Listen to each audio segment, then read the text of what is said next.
Je pars tout seulement, en glissant la pointe de mes pieds sur le lino de sa chambre à coucher. Avant, mamie faisait pareil quand il était l'heure d'aller préparer mon petit déjeuner. Aujourd'hui, dans la vie de mamie, les mots se promènent, à l'envers, à l'endroit. Ils n'en font qu'à leur tête. Mais moi, je me souviens pour elle.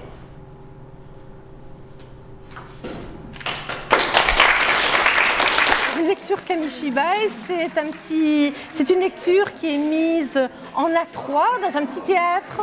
En fait, c'est d'origine japonaise. Les Japonais mettaient ça sur leur vélo et puis s'en allaient dans les quartiers raconter des histoires. Le livre est remis sous image en A3 et les animatrices comptent le livre, donc à voix haute. C'est une lecture vivante en fait.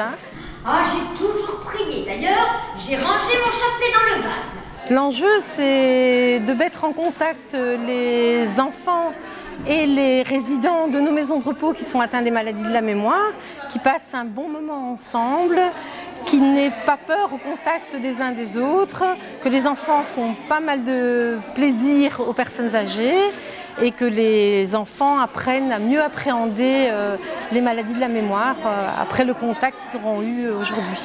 Évidemment, nous avons d'abord sélectionné des jeux de mémoire, mais des jeux visuels, parce que ça doit être coloré pour ces gens-là et attractif. Et donc, on les a testés avec le centre de lecture publique en maison de repos, avant de faire cette séance.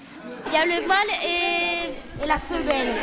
Et il y en a qui sont comme ça en bois et il y en a qui sont colorés. T'as déjà gagné une fois, Dionys? Une fois. Mais t'as triché aussi. T'as pris la bête qui était à côté de moi. Alors voilà. Ouais, je ne peux pas faire ça. Non, c'est vrai. Tu vois bien, moi je triche pas. Ah ben non. Mais je perds quand même, mais je triche pas.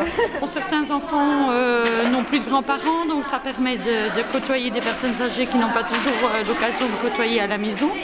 Et puis pour d'autres, je crois que on travaille beaucoup sur le respect. Donc ça permet de voir que des personnes âgées ne sont pas uniquement âgées. Il y a moyen de faire un tas de choses avec eux, de partager un tas de choses. Des choses pour lesquelles les parents ne sont pas toujours disponibles, comme jouer avec des jeux de société. Bon, il y a beaucoup de parents, de par le travail, ça ne va plus. Et avec les personnes âgées, ça va peut-être les motiver à solliciter peut-être leurs grands-parents pour passer quelques après-midi de partage et de jeu. Lorsque les personnes rencontrent des enfants, eh bien, elles sont bien d'office. Elles ont vraiment envie de sortir de leur isolement dans lequel la maladie les plonge. Et c'est vraiment magique, quoi. Elles sont tout de suite très réceptives, très attentives à ce contact. Ça c'est la porte d'entrée, hein. Et là-bas c'est la sortie. C'est le village des animaux.